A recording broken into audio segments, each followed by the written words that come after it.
నమస్తే. కిరణ్ టీవీ భక్తికి స్వాగతం. నేను మీ స్వప్న. ప్రస్తుతం మనతో పాటు ఉన్నారు ప్రముఖ ఆధ్యాత్మికవేత్త, జ్యోతిష, వాస్తు పండితులు, లలిత అమ్మవారి ఉపాసకులు నానాజీ పట్నాయక్ గారు. నమస్కారం గురుగారు. శ్రీమాత్రే నమః.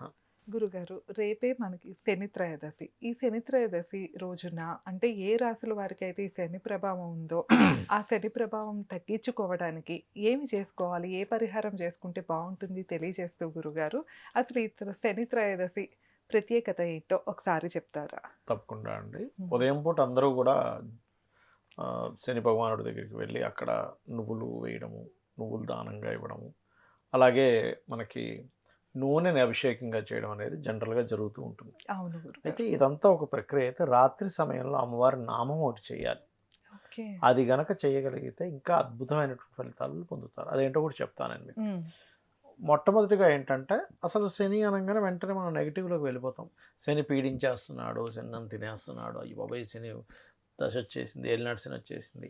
అంటే హ్మ్. ఇక్కడ ఫస్ట్ ఆఫ్ ఆల్ ఏంటంటే ఏ గ్రహము కూడా మిమ్మల్ని పీడించాలనే కాన్సెప్ట్‌తో ఉండదు ఎక్కడా కూడా. అంతే. గ్రహాలన్నీ ఏంటంటే మీకు ఉండేటువంటి కొన్ని బ్యాంక్స్ అనుకోండి, మీ టాలెంట్స్ అనుకోండి కాసేపు. హ్మ్. అవే శని అనే గ్రహం మీరు చేసే కర్మ. ఓకే. అంటే ఒక పిల్లవాడు ఒక ఎగ్జామ్ రాశాడు. అది 35 ఆర్ 40 మార్క్స్ వచ్చేలా రాశాడా? 80 మార్క్స్ వచ్చేలా రాశాడా? 100 మార్క్స్ వచ్చేలా రాశాడా? అనే దాని మీద రిజల్ట్ ఎలా ఉంటుందో, హ్మ్. మనం చేసినటువంటి కర్మ ఏదైతే ఉందో, ఆ కర్మ రిజల్ట్ అది గుడ్ ఆర్ బ్యాడ్ ఇచ్చే అంతే. గ్రహం యొక్క పోర్ట్‌ఫోలియో ఈజ్ సాటర్న్. ఓకే. ఈ హ్మ్. కాన్సెప్ట్ మీకు అర్థం కానంత సేపు శని పీడిస్తున్నాడు అనుకుంటూ ఉంటాం. ఇప్పుడు మనకి చూడండి, హ్మ్. ఒక వ్యక్తి ఏ తప్పు చేయకపోయినా ఆ వ్యక్తి మీద నిందేస్తది ఎలా కర్మ రివర్స్ వస్తుందో, అవును. శని మీద నిందేస్తున్నాం తెలియకుండా మనం. శని పీడించడం ఏంటి పాపం? అదే ఆయనకి మనం వేరే పని, చేసిన కర్మ మనం వల్లనే చేసిన మనం కర్మ ఫలితం అనుభవిస్తున్నాం. ఇస్తున్నాడు. కర్మ ఫలితాన్ని ఇచ్చేవాడు కాబట్టి కర్మకారకుడు అయ్యాడు శని. ఈ యొక్క పాయింట్ అర్థం కాకపోవడం వల్ల పీడిస్తున్నాడు. అంతే. దోషం ఉంది. దోషం అంటే ఒక విషయం చెప్తా చూడండి. ఇప్పుడు ఒక గ్లాస్ నీళ్ళు తీసుకున్నాము. హ్మ్. అందులో ఒక చిన్న ఏదో నలక పడిందని అది కూడా దోషం అని అంటారు దాన్ని. నీరు దోషం అయ్యాయి చూడండి అంటారు. హ్మ్. అంటే అక్కడ ఉండాల్సిన స్థితిలో ఉండకుండా కొంచెం డిఫరెంట్‌గా ఓకే. ఉంటే దట్ ఈస్ దోషం.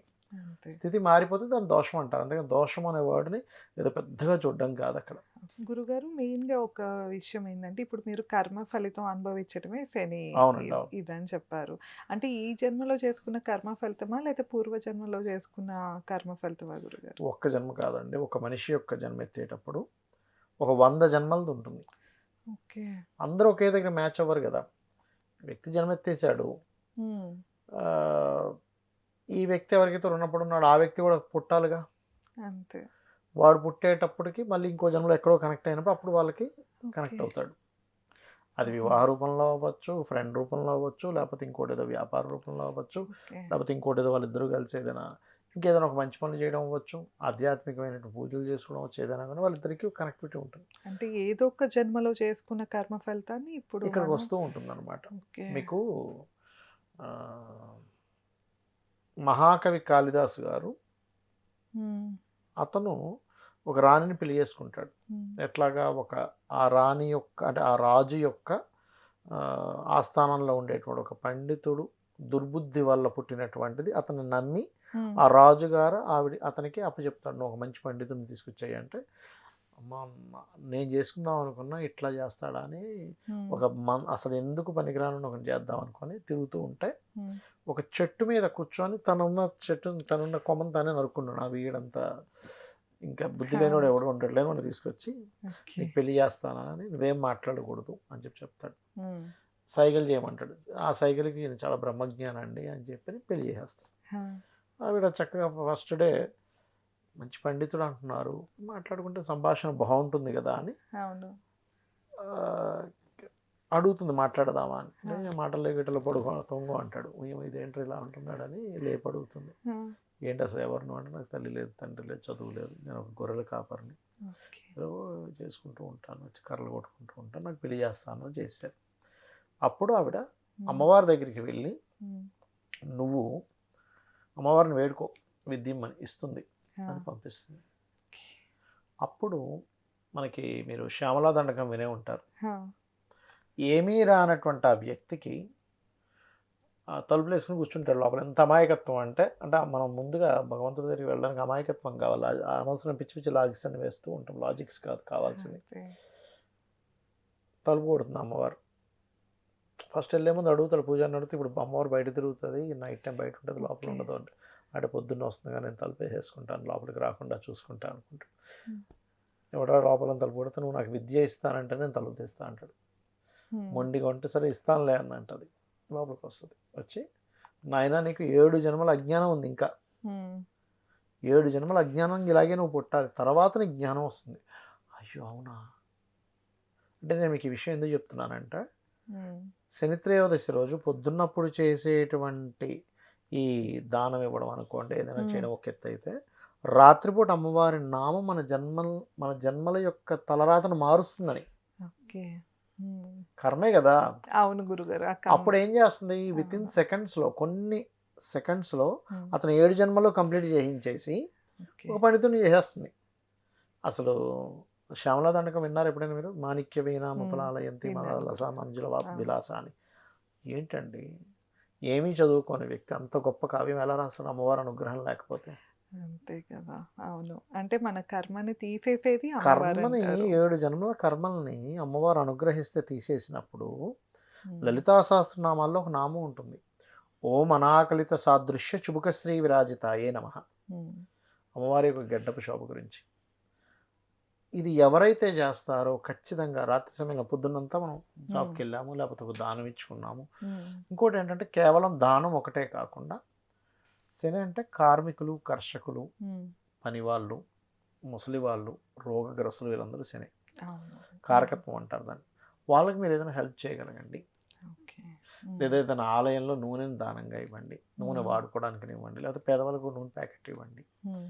ఇవి కూడా మనకి ఒక పుణ్యం కింద ఆపుతూ ఉంటుంది. దీంతో పాటు దేవతా అనుగ్రహం కావాలి. అదే. అంతటి కాళిదాసుకి కూడా దేవతా అనుగ్రహం వచ్చినప్పుడే కదా, అమ్మవారి అనుగ్రహం వచ్చినప్పుడే కదా అన్ని కర్మలు 7 జన్మల అవును. అజ్ఞానం హ్మ్.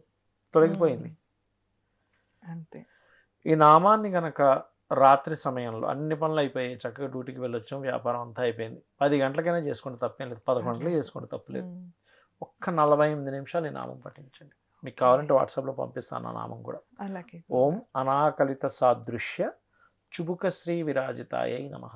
హ్మ్. ఎలా చేయాలి అంటే, ఒక మనిషిని పిలిచేటప్పుడు ఎలా పిలుస్తాం? హ్మ్. పలకట్లేదు, కొంచెం గట్టిగా పిలుస్తాం.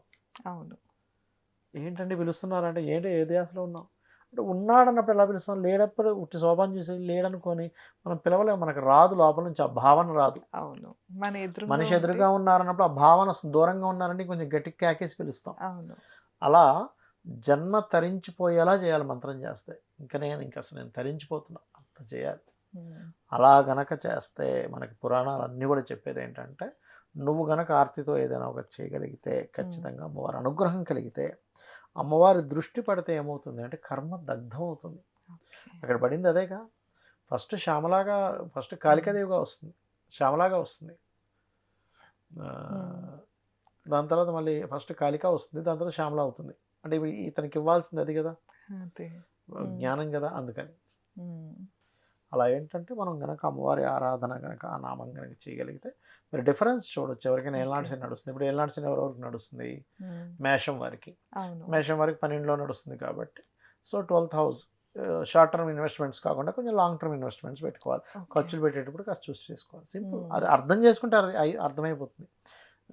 మీనం వారికి ఏలినాటి శని రాశిలో ఉంది, హ్మ్. బద్దకించకూడదు. Simple logic.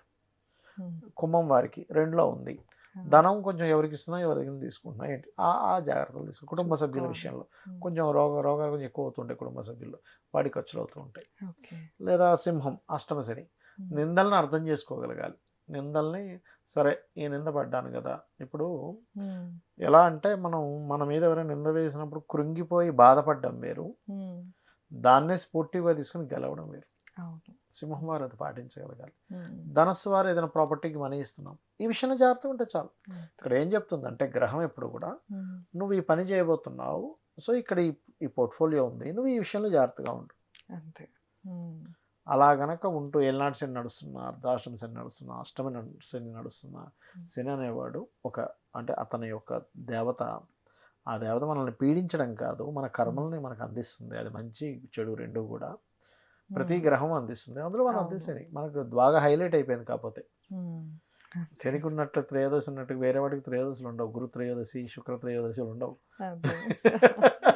అవును. ఎందుకంటే మనం భయపడుతున్నాం, కర్మని చూసి భయపడుతున్నాం. ఇది చేయండి, ఈ మంత్రాన్ని చేయండి, హ్మ్. ఖచ్చితంగా రిజల్ట్ వస్తుంది. వాళ్ళే చెప్తారు. ఓకే. ఏమిటండి ఈ మధ్య అన్ని పనులు ఫ్రీ అయిపోతున్నాయి, ఇంత ఈజీగా అయిపోతుందండి, ఇంతకుముందు అంత మందస్తంగా సాగేది. హ్మ్. వాళ్ళు ఖచ్చితంగా చెప్పి తీరుతారు. అందులో సందేహం ఏమీ లేదు. భక్తి, తప్పకుండా. శ్రద్ధ, భావన, జ్ఞాన వైరాగ్యాలు కూడా పెరగాలి. హ్మ్. తప్పకుండా గురువుగారు.